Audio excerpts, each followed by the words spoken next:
On peut se parler 2 petites secondes? On peut se parler 2 petites secondes? Je m'approche, comme ça. Monsieur, c'est pour revenir chaque année, dire bonjour chez Lydia. Comment ça allait? C'est vrai. Si tu joues avec des amis, je suis toujours en forme. Vous avez interrompu vos vacances pour venir? Oui, je suis à Grasse. Ouais.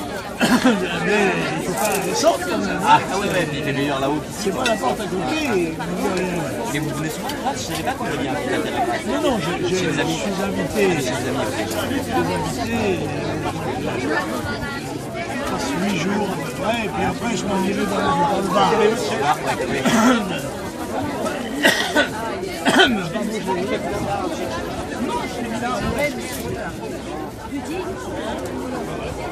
Oui, c'est important d'être ici aujourd'hui. Oui, parce que c'est une fête traditionnelle, ce pique-nique de plage que fait le traditionnel de la maritime. Vous voyez, c'est un pique, et comme je me trouvais dans la région, j'y étais invité, sinon je venais.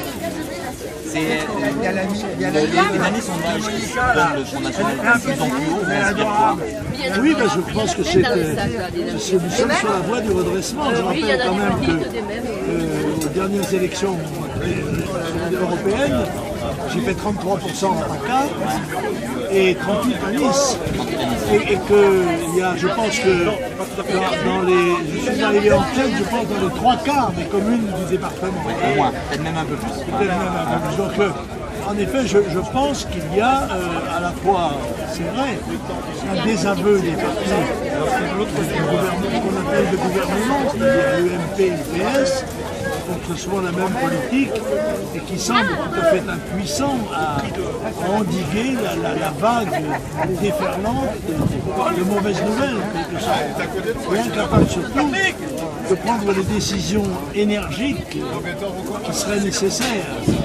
Mais nous ne pouvons d'ailleurs, disons honnêtement, pas le faire parce que nous sommes aussi prisonniers de l'Europe. Nous n'avons pas le droit de faire toute une série de choses et par conséquent, nous sommes impuissants. Et quelle est la critique la plus grave que l'on puisse faire à un pouvoir, sinon d'être impuissant? Alors je crois qu'ils n'ont pas non plus le courage de remettre l'Europe en cause et par conséquent nous sommes dans un cul-de-sac. Alors que va faire le président Hollande? Je ne sais pas, le président Mitterrand avait été plus habile, qui avait changé le mode de scrutin et fait la proportionnelle.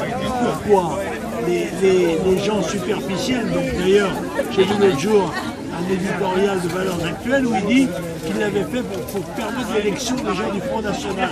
Bien sûr que non, c'était une cerise sur le gâteau. Mais la vérité, c'est qu'il avait besoin d'un groupe parlementaire socialiste qui comporte quand même au moins une centaine de personnes. Et que s'il allait aux majoritaires, ils étaient balayés et il était obligé de démissionner. Par conséquent, je pense que le président Hollande va être obligé de faire la même manœuvre, faute de quoi alors il est en effet dans une impasse, dans un cul-de-sac. Pire que celle de Peut-être pire, parce que la situation est beaucoup plus mauvaise. Bien sûr, c'est pas seulement ça, mais la situation internationale est très grave, très dangereuse.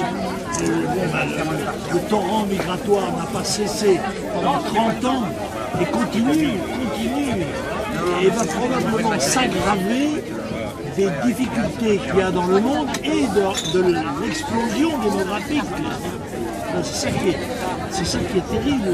Quand on est un peu lucide, qu'on voit ça et qu'on dit ça, eh bien, écoutez, la vérité, on dit toujours le droit à dire, mais pas très agréable à entendre. Et il y a un proverbe allemand qui dit, voilà, tu as dit la vérité, alors saute sur ton cheval et cravache.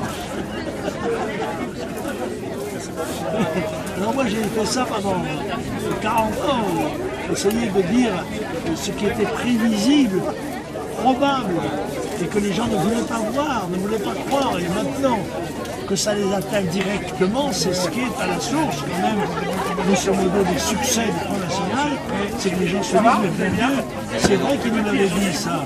Et alors, par conséquent, s'il y a une chance de s'en sortir, c'est maintenant. Et je dois conseiller, il y a 40 ans, lors de la première affiche du Front National, c'était avec nous avant qu'il ne soit trop tard. Donc nous avions déjà, à ce moment-là, le sentiment de l'urgence de la situation. Mais celle-ci n'a cessé de s'aggraver au cours des années, dans tous les domaines. Est-ce que vous imaginez que votre fille puisse être président de la République en 2017? Est-ce que c'est quelque chose qui... Marine, oui, que président de la République en 2017, je le crois. Je vais même dire que, à mon sens, si elle ne l'était pas, ça voudrait dire que la décadence a 5 ans de plus devant elle et que je crains qu'à ce moment-là, la situation soit irrémédiable. Parce que, notamment sur le plan de l'immigration, car à la masse même de l'immigration, c'est-à-dire des étrangers, s'est ajouté au cours des années ces gens qui ont été faits français de papier. Je rappelle que Sarkozy a naturalisé 1 250 000 personnes. Et par conséquent, ces Français de papier ne se sentent pas liés à la France, comme on le voit quelquefois liés lors des matchs, sont très jeunes. Ils sont en face d'un pays qui n'a pas la volonté de les intégrer, ni l'appareil d'éducation nécessaire, et qui ne font pas de travail. Qu'est-ce qui intègre les gens? C'est le travail.